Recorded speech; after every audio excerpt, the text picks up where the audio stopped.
Oh, your dog's gonna join us today? She has not left me alone since I came back. Anytime that I'm in class, she'll barge in and get on my bed, and if I latch my door, she'll sniff and paw at it until I let her in. I think that's awesome. I've given up. She'll be quiet. Oh, well, she could contribute if she wants. She might have a unique perspective. She might. Who knows? Hey, Alex, how are you doing? I'm good. My computer that I bought to do my classes this morning, I found out it had like a manufacturer defect. No. Yeah, that caused the screen to like crack. And so I was like, oh, well, I'm returning it now. So I'm on a new computer. I didn't know if I would make it in time. Really? But yes, I just set it up. Wow, that's So, great. yeah. Wow, it cracked, the screen cracked. Yeah, it was a Microsoft Surface or something like that. And like, it was like a known manufacturer defect, so. So it wasn't like the one that you get from Christian High, right? No, no. It was a different one, like one that I was going to use for college in the future. You were going to buy it? Oh, no, the one that, were you going to buy the one from Christian High or? No, I was going to get a different one, but yeah, it didn't work out too well, but yeah. I got all my money back and got a new one, so I'm happy. All well that ends well. Right, and the paper that was due today was uploaded to the cloud, so I could get it. That's the worst. Yes, but so I'm happy that I would be too. I printed it just in case I wasn't able to get it. So smart too. There's nothing wrong with good old-fashioned paper. It's Chloe. You made it today. Did you figure out the weirdness from yesterday, or? Yes, I don't know, but somehow someone else logged into my Zoom, and so I logged back in as myself. So.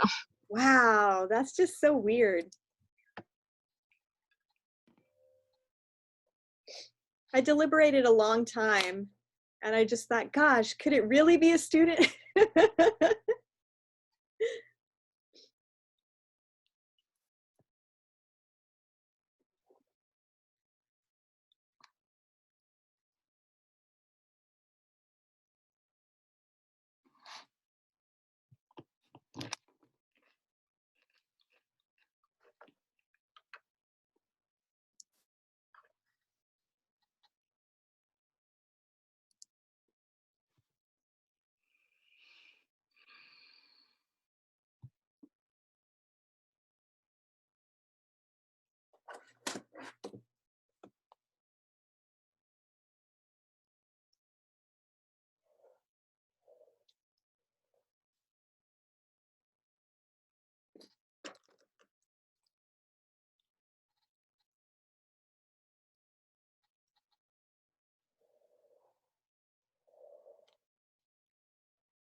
We have a lot of people that are supposed to be here today, so.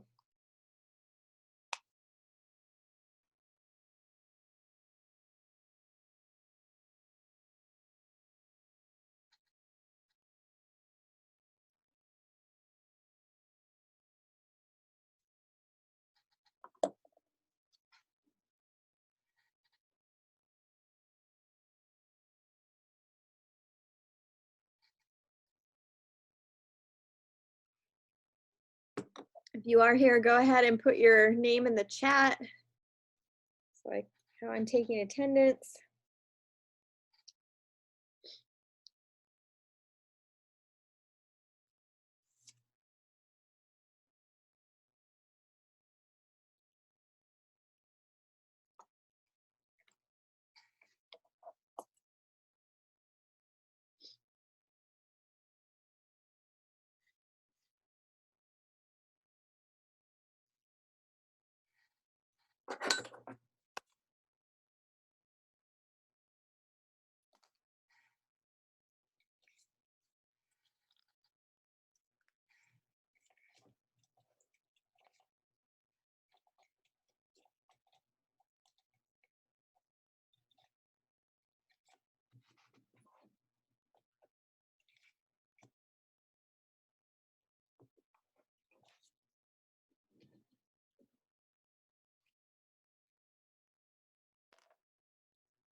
Wow, where is everyone?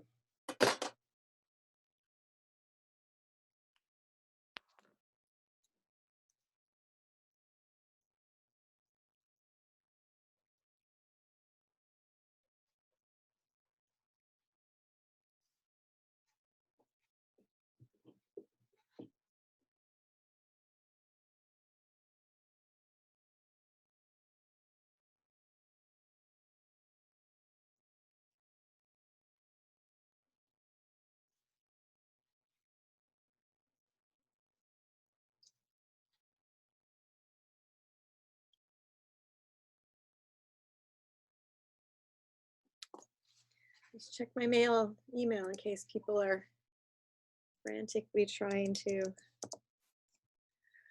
join.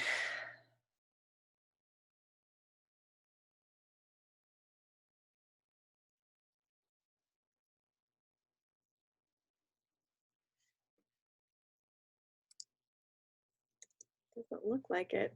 All right, well, let's get started. Thank you for those who are here. I've been posting the recordings on YouTube. I don't know if anyone's had a chance to check those out because the file sizes are too big for me to post on Moodle.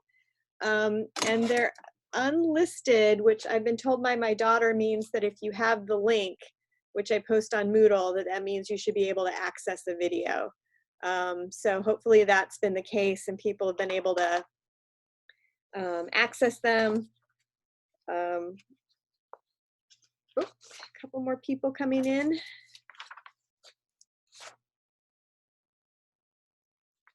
I was able to watch the one from Tuesday, so I think it Works? works. Okay. You think it works? Yeah. Okay, good. It's a brave new world.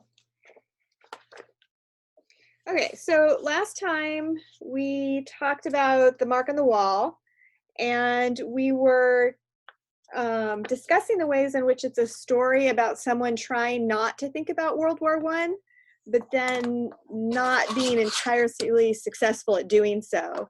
And we talked about how part of the narrative styles that Virginia Woolf does, doing stream of consciousness, is pretty much a style where an object that you would sort of encounter or meditate on spirals you out into all these different associations. But we also talked about, oh, I have to record this.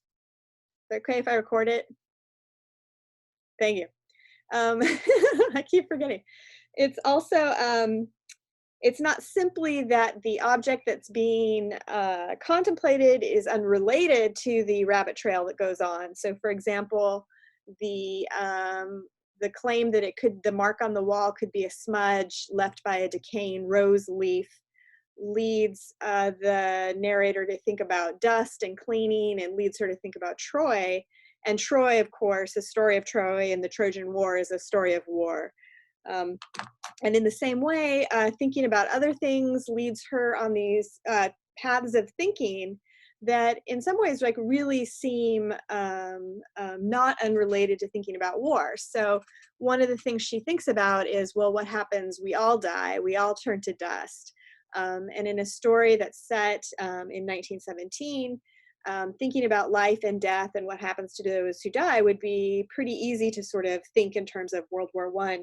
And we did talk a lot about how a lot of the associations might be lost on us because we're not around in 1917. And so some of the things that a contemporary in 1917 might jump to with their associations might be harder for us to uncover.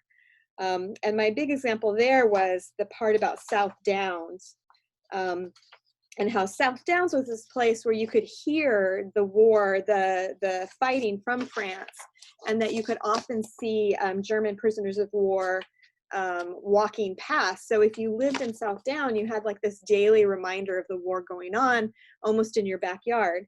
And so when we read South Down in the story, we might not immediately think about like, oh yeah, that was that place during World War I where you could almost see the war going on in the backyard. So let's just go ahead and look at that one last time. It's on page 86 and 87 in the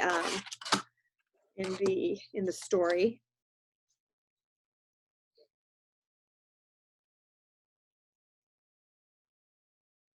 This is the same page where she talks about the military sound of the word generalization. So even that word generalization kind of reminds her of warlike things.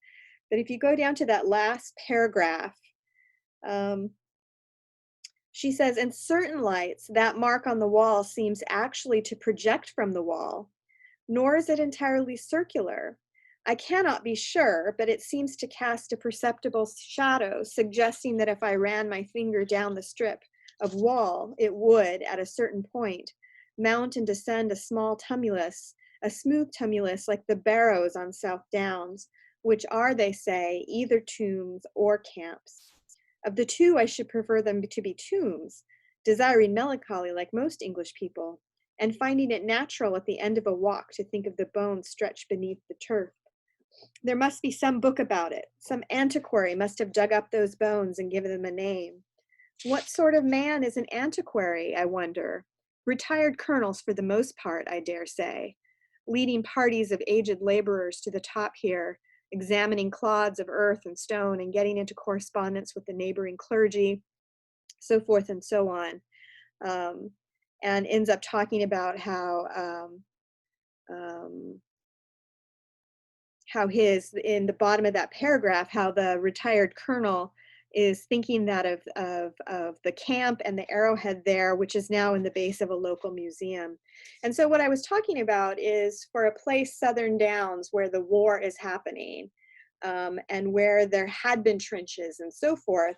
First of all, to talk about a tomb is a place where you would find dead soldiers or dead bodies. And her other possibility is in South Downs, they could be camps, and camps are military places. So both a tomb or a camp refers to a military space. And the fact that we have a retired colonel going to look to see if this is a tomb, it kind of makes us think about how colonels, once wars are over, or generals once wars are over, their job is to sort of set up memorials, to sort of memorialize the dead, and to reinforce that the war was noble and that those who died in the war were making noble sacrifices. So South Downs, that reference there in the story here that she's talking about, really becomes a memory of World War I, whether she intends it to or not.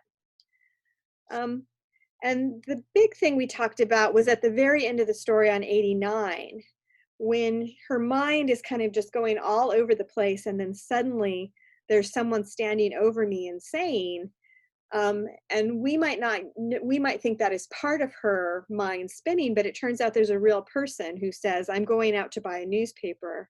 Yes, though it's no good buying newspapers. Nothing ever happens. Curse the war. God damn this war. All the same, I don't see why we should have a snail on our wall. Ah, the mark on the wall. It was a snail. And the way the logic of that sentence is, it's no good buying newspapers. Buying newspapers is a very everyday kind of thing. It's very day-to-day life, but it's impacted by the war because nothing ever happens. Curse the war, God damn the war. All the same, that all the same there makes a connection between the fact that there's a snail on the wall and the war.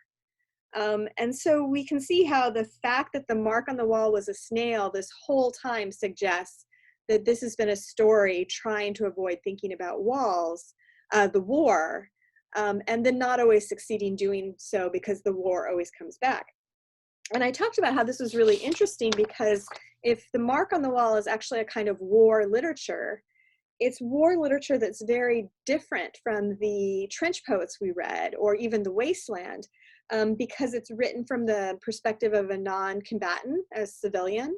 And it's also about the mental life of a civilian. So it's not just about how civilians had to face rationing or how they were called to volunteer and work for the Red Cross or work in munition factories. It was about how even the mental life of civilians was impacted by war. War is kind of that insidious. Okay, so that's kind of what we were doing last time. And what I wanted us to get to was also this critique that goes on this story about masculinist thinking. And I had talked last time that Woolf was very, very vocal about what she saw as the difference between masculine thinking and feminine thinking. And she saw masculine thinking as a kind of thinking that was really reflections on binary oppositions. And it was really invested in the notion of hierarchy of order, of generalization, of rules and knowledge, all of that juxtaposed to what she saw as life, which was kind of this pleasant track of thoughts, sort of illegitimate freedoms, your mind kind of wandering.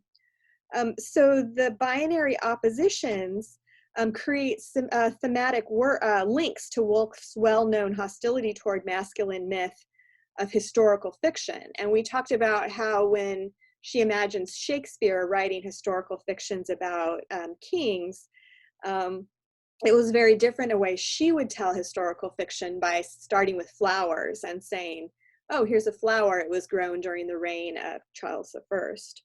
And so in that example, we get masculinist thinking that would be this rigid, rational, hierarchical, very logical and ordered version of history, versus feminine thinking, which is a lot more free-flowing and a kind of freedom and a kind of, it works by association and it's not really controllable, and it doesn't like distinguish between main ideas and rabbit holes or tangents. It like makes the tangents more important than like the original idea. So even the logic of stream of consciousness kind of messes up with the hierarchy of the way grammar and sentences work. So let's look on page 86.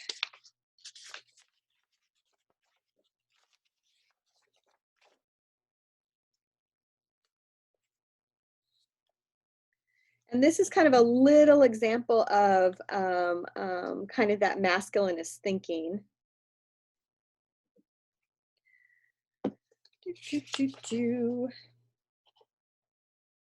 It's always difficult to figure out where to start when you're reading a passage out of Woolf, because she's quite fond of, you know, commas and semicolons and ellipses. So it's like, where are we going to start? So we're going to start on the top of 86 with the about the fourth sentence from the top on 86. Taking a knowledge of it for granted, as the Greeks did and Shakespeare perhaps, but these generalizations are very worthless. The military sound of the word is enough.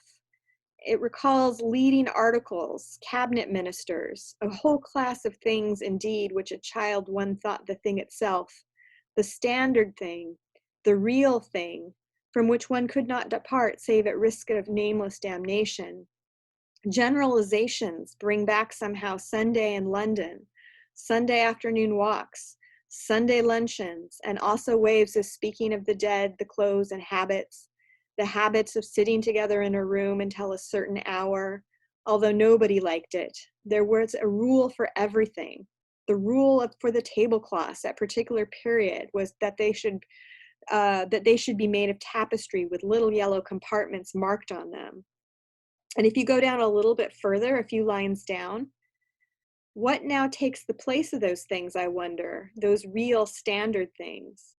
Men, perhaps, should you be a woman, the masculine point of view which governs our lives, which set the standard, which establishes Whitaker's table of precedency, which has become, I suppose, since the war, half a phantom to many men and women, which seem, one may hope, will be laughed into the dustbin where the phantoms go, the mahogany sideboards and the Landseer prints, gods and devils and hell and so forth, leaving us all with an intoxicating sense of illegitimate freedom, if freedom exists.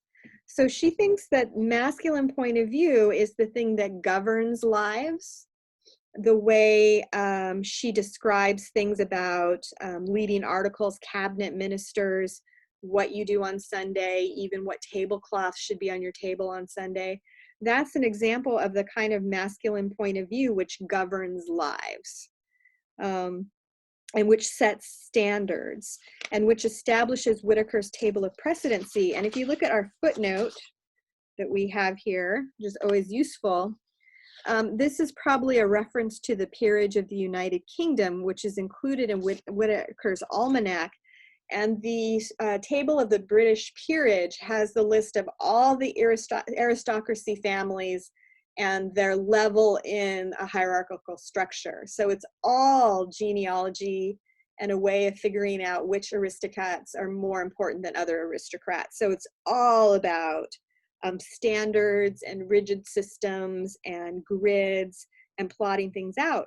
And she says, these things that are established by Whitaker's table of precedency, which has, I suppose, since the war, half a phantom to many men and women. So she's implying here that after the war, things like Whitaker's table of precedency, or rigid structure, or logic, or hierarchy people have stopped believing in it. It's become a phantom. It's no longer something that people believe to be true. Since the war, half a phantom to many men and women, which soon, one may hope, will be laughed into the dustbin where phantoms go. And so the speaker here seems to be really longing for a disruption or an end to this kind of masculine thinking, which she thinks is, which Woolf thinks is part and parcel to the kind of thinking that leads to war in the first place.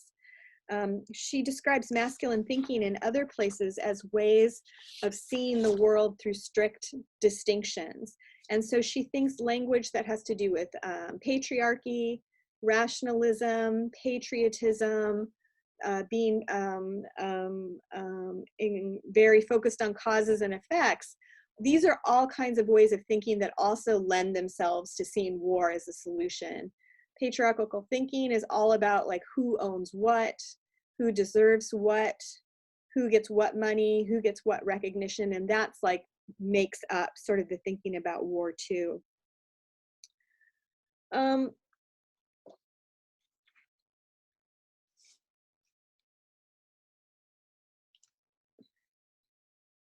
So if realist narration, and we talked about realistic fiction earlier, and how it tended to have an omniscient narrator, and it tended to be coherent and held well-defined characters, and kind of properly concluded the plot based on logic and cause and effects, all of those things supported the idea of a stable and unified universe, created and governed by logical principles.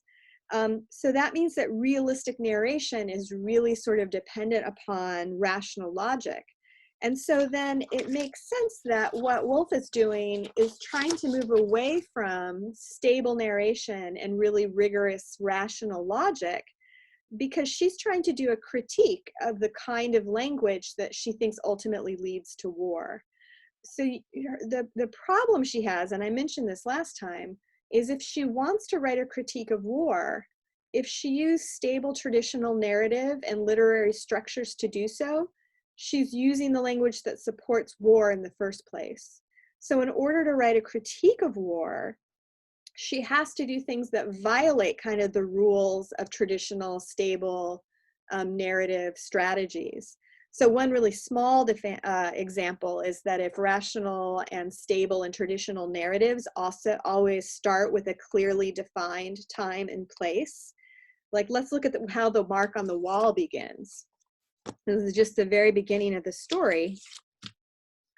Perhaps it was the middle of January in the present year that I first looked up and saw a mark on the wall. In order to fix a date, it is necessary to remember what one saw. So now I think of the fire, the steady yellow of the film of yellow light upon the pages of my book, 3 chrysanthemums and a round glass bowl on the mantelpiece. Yes, it must have been winter time, and we had just finished our tea, for I remember I was smoking a cigarette when I looked up and saw the mark on the wall for the first time. So these kinds of evidences don't exactly give us reasons to believe that this is definitely January or winter. So the very first gesture of trying to establish like the official start time, the way you would in a traditional novel, is already undone. Maybe it was the middle of January. I think I might have been. And then as I pointed out last time, if it really is a snail, there's no way the snail could have been sitting on that wall since January. Like, they move slow, I get it, but it wouldn't be that it was still there from when she first saw it in January. So her memory of seeing the mark on the wall in January is already suspect here. So that's just one small example where the story is moving in ways that are meant to resist traditional narrative.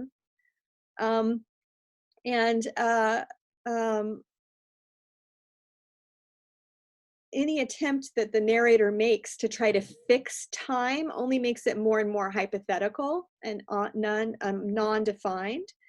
And if war is something that implies like well-structured mobilization, you're going to mobilize on a particular date and start an offensive on a certain date, the narrator sitting still in a room in the middle of January is very different from something well-structured like that logic that organizes war. And so I think what's really interesting about that is if we're going to characterize this story as war literature, as literature that stages a mental avoidance of war, even as it sort of preserves and eventually foregrounds the war, it's a story that kind of tells us about how war exerts pressure on our mind, even when we're trying to not have it be in our mind. So there's something really inescapable about war. It puts mental pressure on us. Like we're confronted with it all the time, even if what we're looking at around us, I mean, it's a mark on the wall. How can that be about war? And yet because war is so powerful, the mind is going to end up thinking about war, whether it's a mark on a wall, whether it's a nail on a wall, whether it's a snail on a wall. It all leads back to war in certain ways. And I think that's a good thing, because if we're trying to think about how we grapple with war in our culture, it would be really, really good to move away from seeing war as something that's like over there and back then and something they waged, and to sort of really emphasize that for all people, that there is a pressure that war exerts on everybody's, not only their life, but on their mental life itself. And I think that's one thing that Woolf is really trying to capture in this story, which I think is kind of cool. I didn't realize that an article I read was pointing out how the story's become more and more popular in World War I literature classes, like it's showing up on those syllabi more and more and more. And I didn't know that, but I think it's pretty cool, because I do think it's important to say, certainly the trench poets are poems about war. And I think there's a good argument to be made about The Wasteland as being about World War I and its aftermath.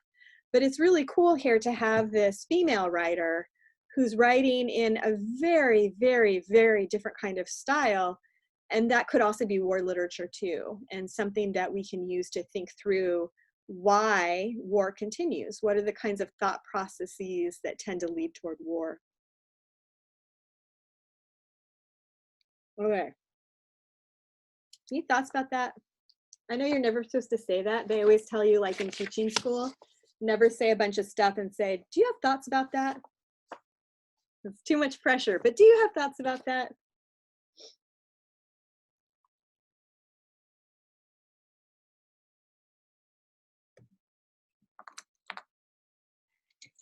We have no thoughts. That's okay.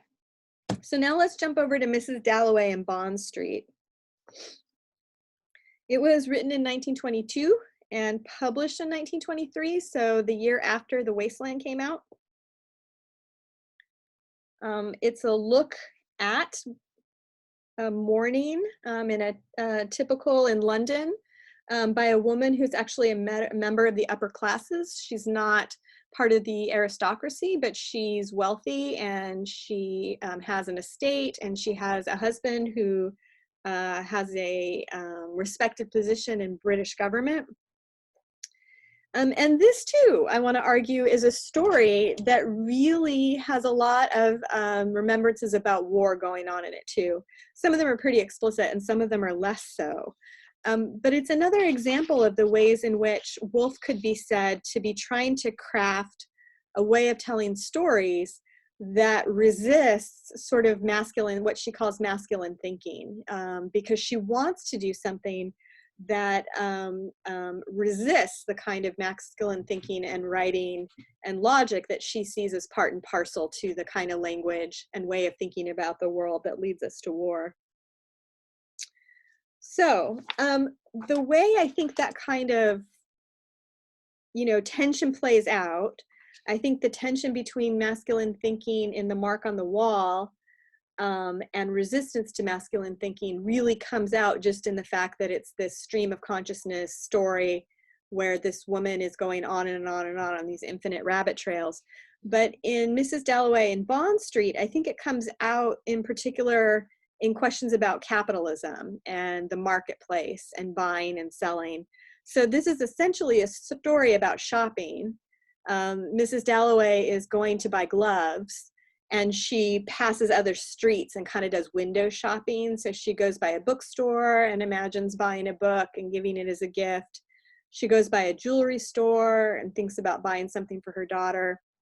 She finally goes into the glove store and intends to buy gloves there. So it's very much a story that kind of starts out as what Woolf calls this masculine thinking, because she associated sort of like capitalist market economy in its like brutal form as complicit in patriarchal systems and the kind of systems that Woolf saw as operating in ways that lead to war. So for her, all that kind of stuff is mashed together. And she, in other work that she wrote, she really wanted to resist, even in like her nonfiction essays, what she saw as a male-dominated capitalist system, that because it focused on the possession of things and money and people. She saw a male-dominated capitalist system as something that focused on possessing things, money, and people. And I mean, that's a way to define war, right? It's about trying to possess things. It's about trying to possess people. It's about trying to possess money.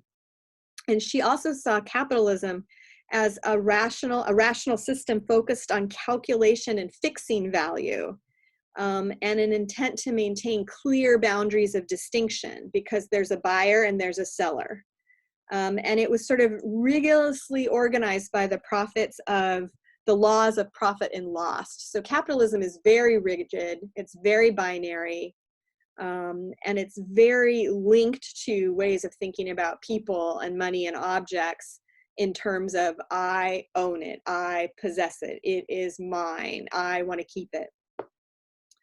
So where do we see examples of that? Like, I think that like I said, the fact that this is a shopping story tells us that this is a story that's engaged in capitalism. We know that this is a story where she's walking down a street where there's all kinds of different shops. And when we get to page 156 in the story, when we get to the glove shop, we're finally entering into this like kind of uniquely female space, because the glove shop sells gloves and women's stockings. So it's this very kind of feminine, women only sphere. And we get this, this comment on the bottom of 156.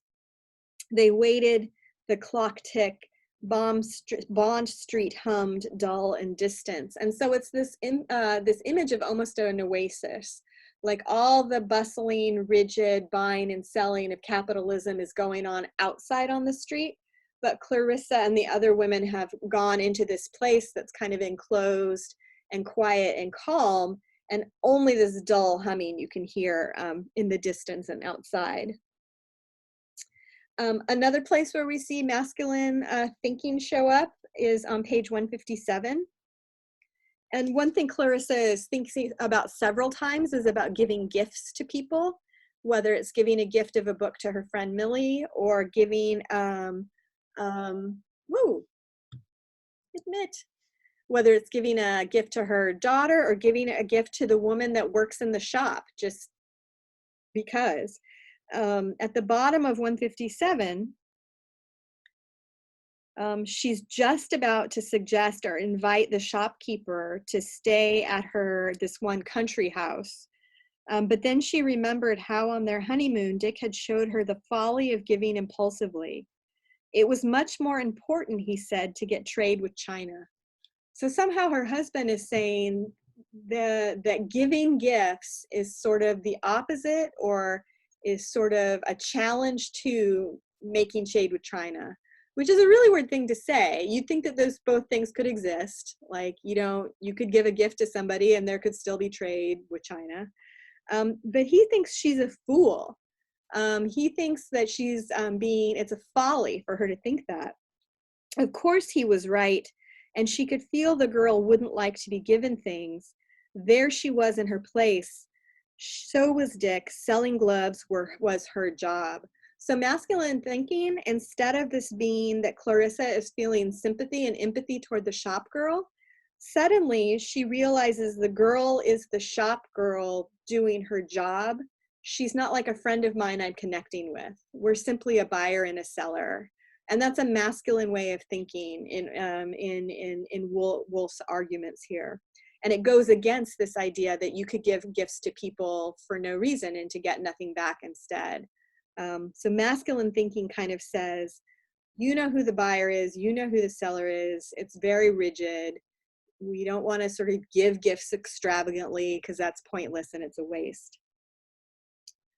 And then one final place where we see sort of the masculine thinking or the masculine world intrude in the story is on page 195, where the gloves have finally come out. She's finally ready to make a purchase. And then in that very last paragraph, there was a violent explosion in the street outside. The shop women cowered behind the counters. But Clarissa, sitting very upright, smiled at the other lady. Mrs. Anstruther, she exclaimed. So the fact that there's this big explosion outside that makes everyone go like this is kind of a reminder of this masculine patriarchal world outside. In the continuation of this story, there's a novel that Woolf wrote called Mrs. Dalloway. It turns out that that's a car backfiring is the explosion sound, but everybody's very frightened about it at first. All right, so then let's think about how this is very much a female space when she's in the glove shop. And some of these things I've said already. Bond Street, which is where the masculine world is, the patriarchal world outside is dulled and distant in the glove shop. It's a place where you can think about giving gifts. It's also important that Clarissa never actually buys the gloves. So even as she's thinking about how the shop person is doing her job, and that stops her from giving the gift of an invitation to use her country house, And even though it seems like she's thinking, my husband is right, I shouldn't give gifts, we should trade with China. The fact that she doesn't actually make the purchase, that the story just stops, it kind of means that like the transaction, the buying and the selling just kind of is held off. It doesn't go all the way through. We don't see the completed transaction. And I think that's a little space there. It's a little bit of resistance to buying and selling. Because you could argue that even though it's a female space where they're selling gloves and stockings, like it's still capitalist because there's a product being bought and sold. And so by Woolf saying, oh, nobody bought anything, nobody, even the other women who are trying on gloves don't end up buying anything. It leaves this space for where capitalism doesn't fully take control or take over while they're in the glove shop in the story. All right, so then let me ask you this. As you read the story, can you think of examples to World War I that are still kind of in there? Like if we want to argue that this also in some way is a story that is playing with or trying to work through the idea about how war has an impact even on civilians even after the war. Mark on the Wall was published in 1917 during the war, but Mrs. Dalloway in Bond Street is published in 1923, so it's 4 years after the war. Do we see ways in which thinking about the war kind of continues despite its official end?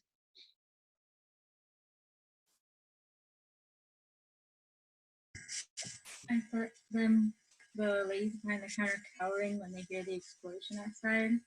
Yeah. I thought it was like, oh, we're being bombed again. Like that was my first thought too. So yeah, yeah, I think that's definitely a good one. Now we have a cat. We have dogs and cats all day. I love it. Everyone should like bring their pet and have him like be part of the class. I would try to do. Oh, you have one too, Chloe. Is that a cat or a dog? Cats. Oh, I tried bringing a cat into class the other day and it like would not stay, so I was very sad. I took it as a critique of my lecturing skills. The cat was like not interested. Very intrigued. Yeah, well, good. So yes, back to what Annie said. Like it's a violent explosion and that's all we get. And certainly explosions only 4 years ago were associated with warfare. What else? What other sort of little vestiges of the war do you see or do you remember seeing in the story? I don't know if I remember this right because I read it like a couple days ago now. Sure. But wasn't there like a scene in the glove shop where one of the women is like complaining about the gloves? Yeah. And talk about like how it was like they haven't been the same since like the war. Yeah, the quality of the gloves. Yeah, I'll tell you exactly where that is so we can look at it. This is on 158. A different woman has tried on a pair of gloves and they've split. And so the shop lady, the shop girl that's helping Clarissa, who is not the same as the woman who's helping, the shop woman who's helping the other one whose gloves have split, the girl turns to Clarissa and says, gloves have never been so reliable since the war. And the shop girl apologizing to Clarissa. So just another little thing there. Gloves have changed. They haven't been as good since the war. What else? What are other little things that you recall or other little places, innocently or not, where war is kind of in there? There's a scene, right, I think it's before she actually goes into the glove shop, where there's, I think it's Lady Bexborough? Yeah, where she's like in a carriage and she's dressed all in black, but so that kind of gives the image of going to a funeral or something like that. So I'm assuming she lost her husband in the war, possibly. Well, she lost her son, actually. Oh, it was her son. Okay. Yeah, it comes up again on 158 again. And this is a great example, so I'm really glad you brought it up. She looks regal, like she's and wearing all black. And I think immediately we would think about mourning. And we know her husband is sick and might be dying. And so Clarissa is thinking about what would happen if her own husband were to die tomorrow. And she thinks for herself, she would be really stoic about it, like Lady Bexborough, who opened the bazaar, they say, with the telegram in her hand, Roden, her favorite, killed. She would go on. And so the idea is that Miss Lady Bexborough is holding the telegram that says your son's been killed in action, but she's still going on, right? That's British stoicism, what you do. And the other thing that's important is the fact that she opens a bazaar. And bazaars in Bond streets were essentially street markets, or like pop-up markets. And they sold like just kind of random wares, but they were very fashionable in London. And after the war, they were almost always set up so that the proceeds all went to charities for post-World War charity organizations. So they were philanthropic, and they were always raising funds for war veterans or war orphans or veterans houses or memorial stuff. And so Lady Bexborough is opening a bazaar, which presumably would be to raise money for a charity related to war, with her telegram that her son is dead in her hand. So a definite sort of moment of war coming back there. Other ones, big and small.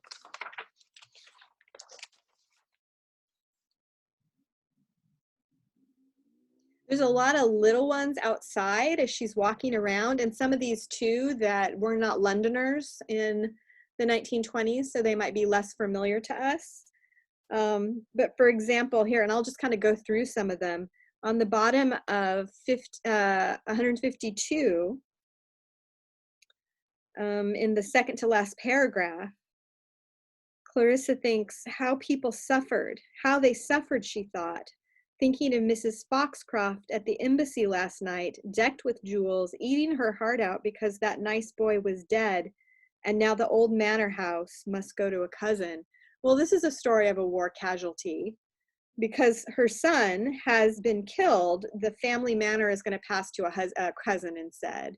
And it's a really insensitive one, because eat your heart out always sounds a little bit like, you know, eat your church, like, we don't get the house, as opposed to really mourning the death of the other young man. But nevertheless, war reference.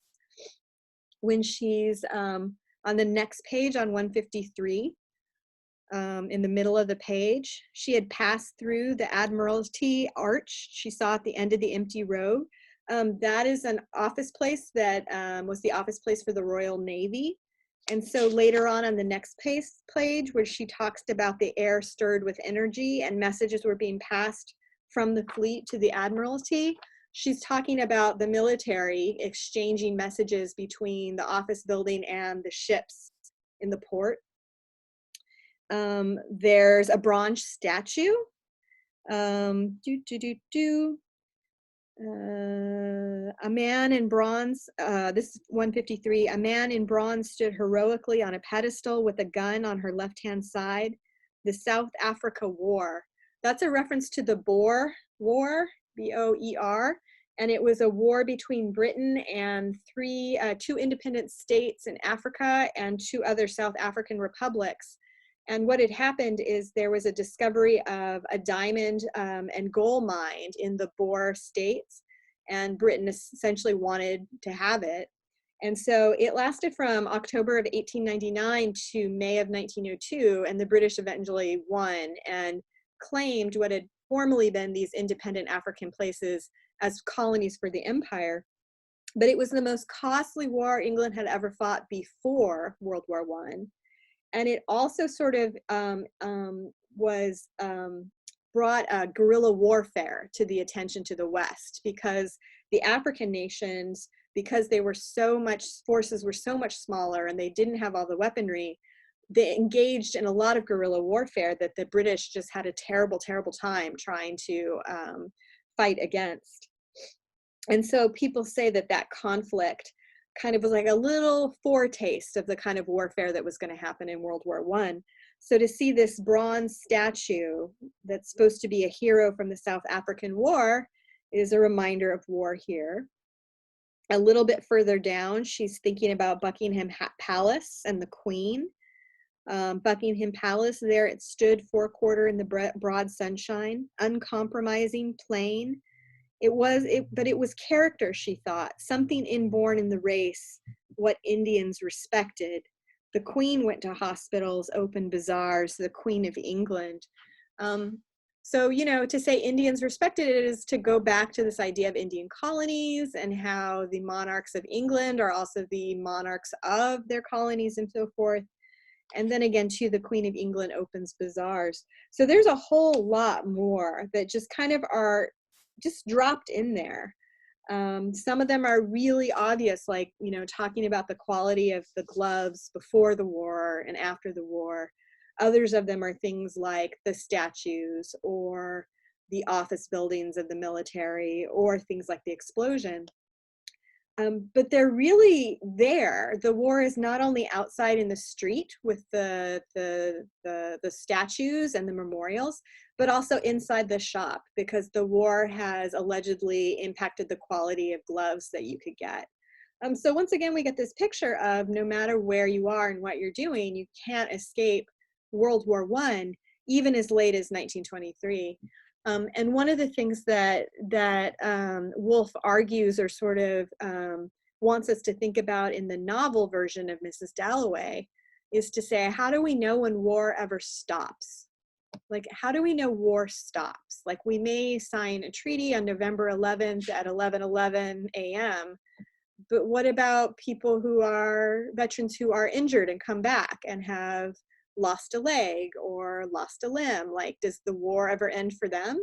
Or what do we do about the landscape that's been bombed? Does the war ever end in those cases? And Woolf really is interested in sort of saying that one reason war is so insidious is that it never ever stops. Like, once World War I began, it perpetually goes on and on and on and doesn't come to an end. And in other history classes you've taken, you may have heard people talking about how World War II was in many ways an extension of World War I, an unfinished business that was not sufficiently taken care of, as it were, at the end of World War I. And I think Woolf is pretty concerned about that. And her own story is pretty tragic. She was bipolar, or nowadays we would probably have to diagnosed her as bipolar. She had attempted to commit suicide a few times over her young adulthood and then as an adult. And for when World War I or II was starting, she put rocks in her pocket and drowned herself in a river that was near where her home was. And in the suicide note she left, she said, "I cannot go through another world war. I cannot do it." And there were other reasons she put in the letter, but specifically was like, I can't. So for her, once war begins, it never ceases. You're never free from it. And it's got this it's a fully encompassing kind of quality to it. So how do you think, like, these ideas about war that we see in Mrs. Dalloway and Bond Street, like if she's trying to make these kinds of arguments, but she's doing it in these ways that use stream of consciousness narration, like, how effective would you say, like, like, what goals might she be trying to achieve, and how effectively is she able to achieve them, I guess, is the question.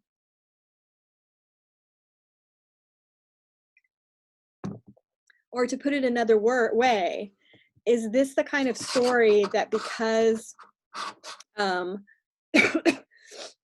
it requires a lot of contemporary readers to already know, for example, what the Admiralty Arch is, or what the Boer War was, or about the South Downs and the other story, since it requires a lot of people already understanding those things, is it less powerful for us today, or is it still a story that can teach us a lot or cause us to think a lot about war and its impacts and its effects and after effects, even its afterlife?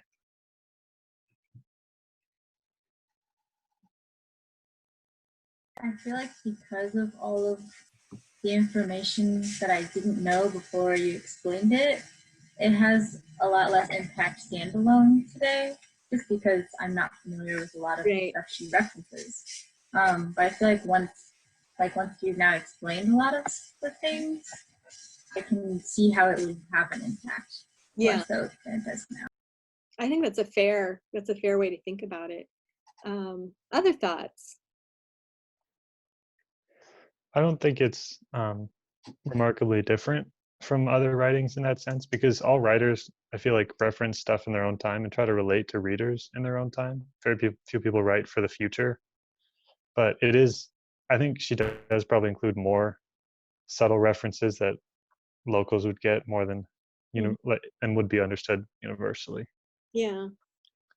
Well, I think it's hard too, because since she's also trying to experiment with stream of consciousness narration, stream of consciousness is something we experience because of the things in our own mind.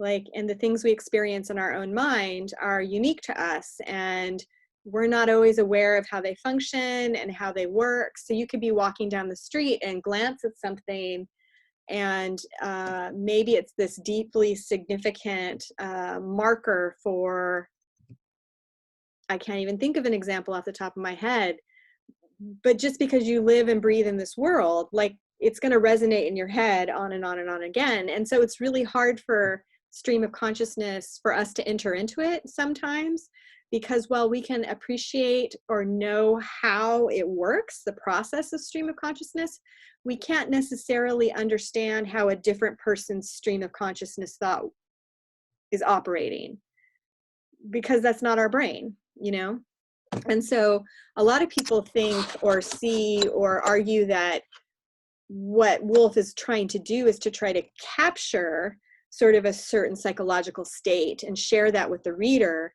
And so maybe that's more important than, say, references to war and so forth. But again, it's tricky, right? Because it seems to me you can't really have one without the other. These things are implicated in certain ways. But I mean, we do have stuff about, the gloves or the explosion. So there's a few things that are still in there. Do you think that's enough to kind of make this a piece worth thinking about in terms of war? Or is it seem not as, does it seem that those are not necessarily important details to the plot of the story itself?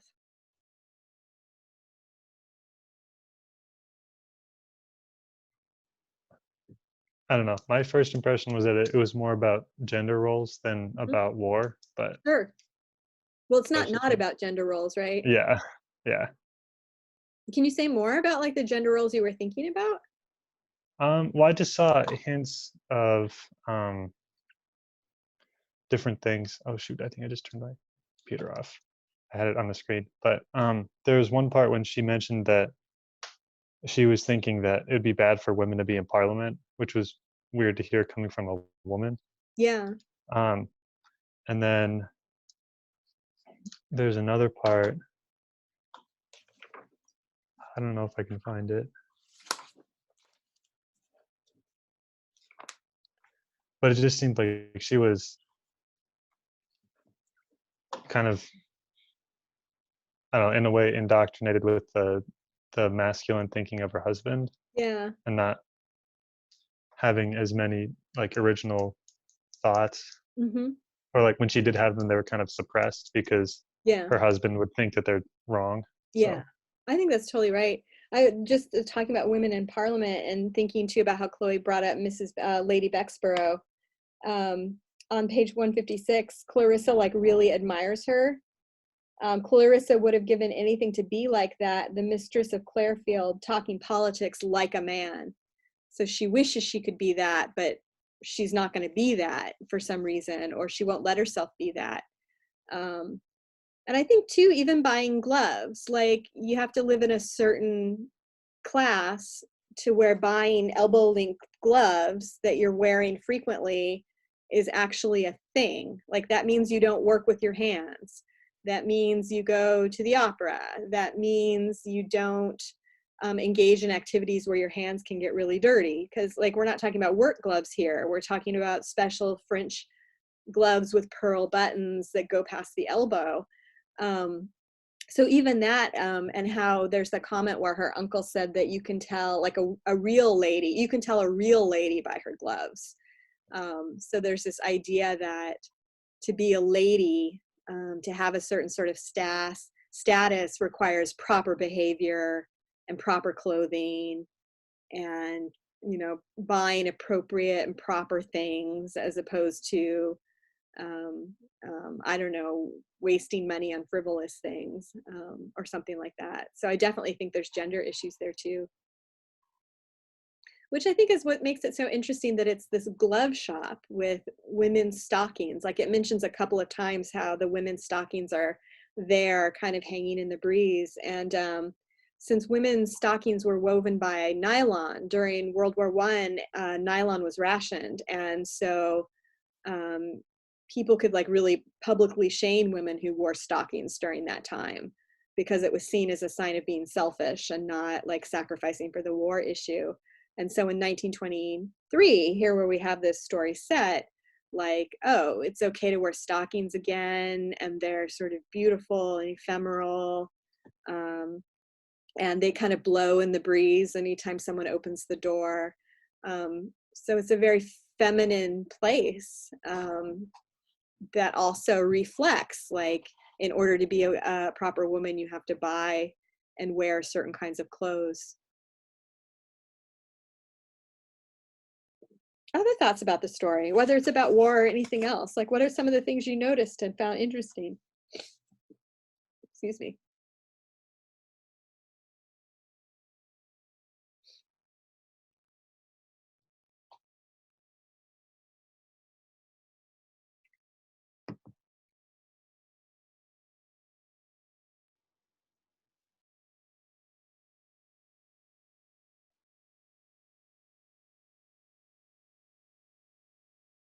What's the significance of Clarissa being the only one not to be surprised? Oh, by the gunshot, or the, not gunshot, the explosion? That's a great question. What do you think? I have no idea, to be honest. I don't know if I have an idea either. Okay. I thought that she might be like an example of, I don't know, like somebody who's already been in the war. But I guess they would be scared of it too, because like PTSD. But, Well, maybe it's kind of a stoicism. Well, it seems like she's really preoccupied with trying to remember the name of that woman, right? Because the woman who walks into the shop, at the bottom of 158, Clarissa says, well, where had she seen that other lady? Elderly, with a frill under her chin, wearing a black ribbon for gold eyeglasses, sensual, clever, like a sergeant drawing, all this kind of stuff. And if you go down a little bit, there were little brown spots on her arms, and the girl crawled like a snail.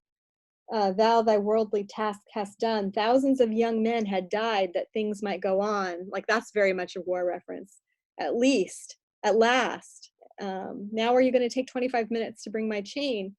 And then the explosion, but Clarissa, sitting very upright, smiled. Mrs. Anstruther, she exclaimed. It seems like she's more in her own world, going like, who is that? Who is it? So that she's like, ah, wait, I got it. But it's weird too, you know, like, I don't know. I don't know that it's deeply symbolic, if that's what you're asking me. I read it more as the response, like Annie was saying, of like a violent explosion. Like, you don't really expect a violent explosion in a story about a glove shop, you know, that's very out of place. It's very jarring. And I think it would be true that explosions, people's first response would have been like, that was a bomb. So of course you would cower in fear. And the fact that Clarissa doesn't, like, maybe she's in her own little world. Like, I don't even know. Don't even know. What else? Because there's got to be a couple more things we can talk about before we wrap up for the day. How about this? Do you like Clarissa? Does she seem like a likable character? A lot of students don't like her at all, so I'm just curious. What do you think about her?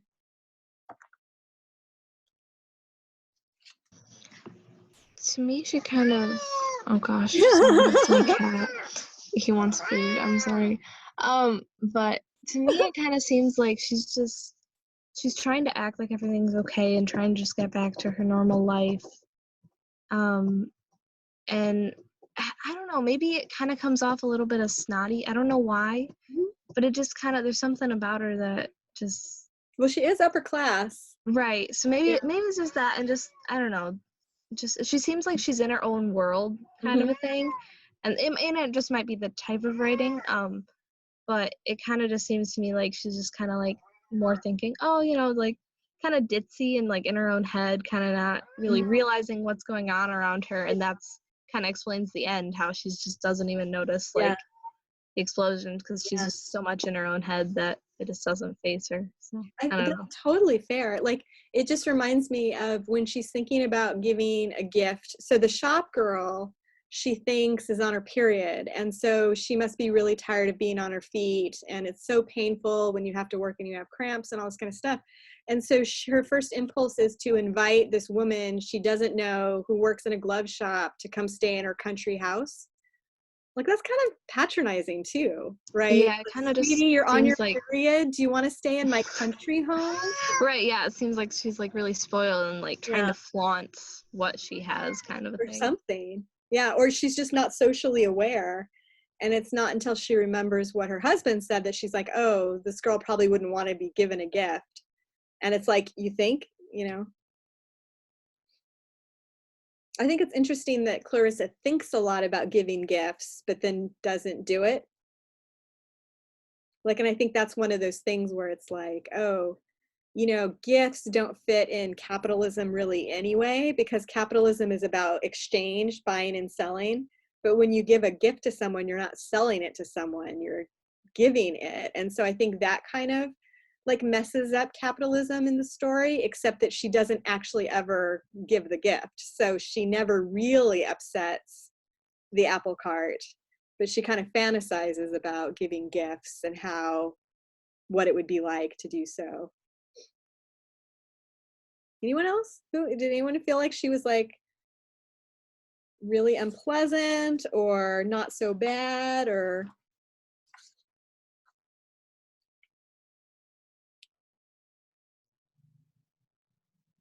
I think I've read it too many times to really know what I think about her as a person.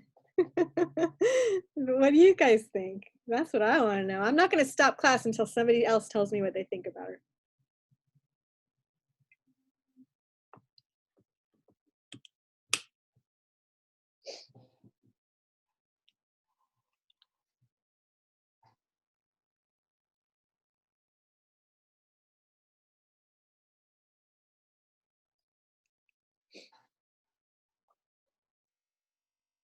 I don't know. I kind of found her like pleasant but naive, like kind of annoyingly naive.